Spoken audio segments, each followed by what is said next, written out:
Hey everybody, it's been a while since we talked about one of my favorite little things in video games. That's housing. Now for those of you who haven't watched my first video on the topic, which you should, the link is in the description below, we have a certain set of rules I like to abide by when searching the video game housing market. 1. It cannot be something you build from scratch. It has to be pre-built. So that means no Sims, no Minecraft, no Terraria, or any survival games at all. 2. It cannot be a mod. It has to be in the vanilla game or be DLC.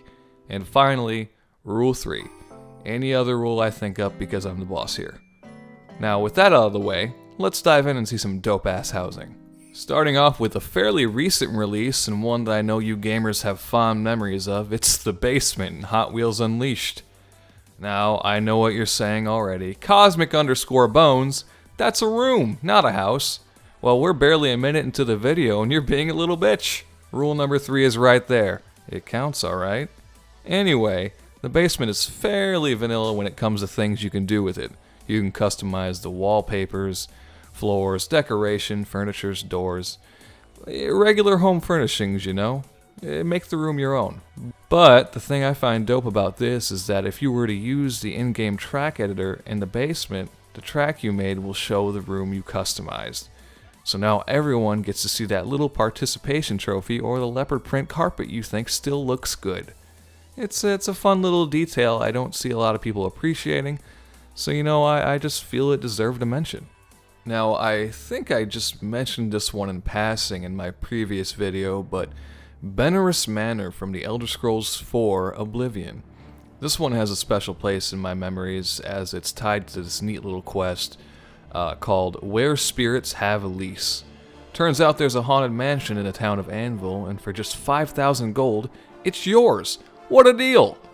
Now after buying the deed and watching the guy who sold it to you run away, all you have to do is purge the angry spirits from within. I hope you brought silver. The manor starts out as this old, decrepit place that gives off a very perfectly creepy vibe. It's dirty, filled with cobwebs, broken furniture, chandeliers, but it is pretty spacious. And hey, it even has old wine, cheese, and an ominous carving in the basement wall. Just what all homeowners want. After spending the first night and being attacked by ghosts, taking a dead man's hand to a secret altar, being tricked by said dead man, and finally laying his spirit to rest, you truly have one of the best early game houses in Oblivion. Manor comes fully upgraded, so you don't have to invest any more of the precious gold you've stolen. And it's a pretty big place, like I said, though it doesn't have the best storage space. So, if you use it, you'll most likely be using the basement more than anything. After beating the quest, you'll be able to do as you please here, which is basically just sleeping and storing things, but come on. Like I said, who doesn't want a haunted manor? Last time I clashed with mortals, I underestimated their power. I shall not repeat that mistake twice.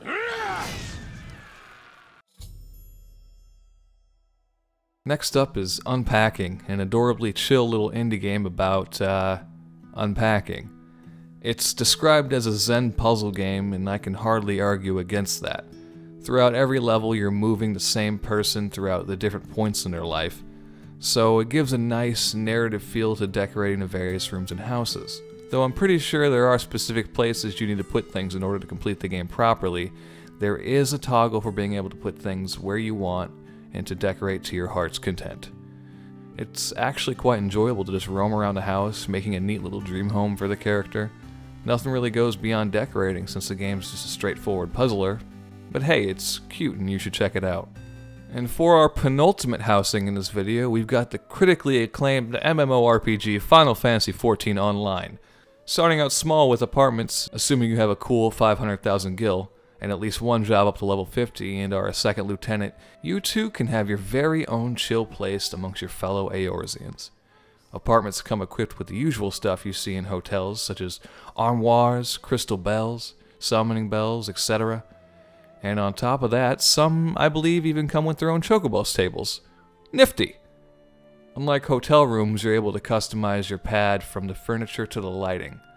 Now, if you're feeling lucky and want to hit the housing lottery for a plot, then do it, you crazy bitch. Assuming you win and are able to meet the rest of the requirements, now you're able to customize the outside as well as the inside. And you're able to garden. Out of the houses in this video, it's definitely the most in-depth, which makes sense since it's an MMO. And last but not least, we've got Kirbys House from Kirby and the Forgotten Land. You can put down a couple little statues and sleep. There's not much to it, but sometimes that's all you need. It's nice and cozy and has some utility since sleeping heals Kirby. And if that ain't dandy, I don't know what is. And with that, I've covered 5 more pre-built housing options in games. I really enjoy it when a game gives you a base of operations and does more with it than just being a set piece. So I quite like sharing the ones that do go beyond with others. Let me know in the comments if there's one I haven't covered that you like, or share your opinion on the places I did cover. Either way, thanks for watching.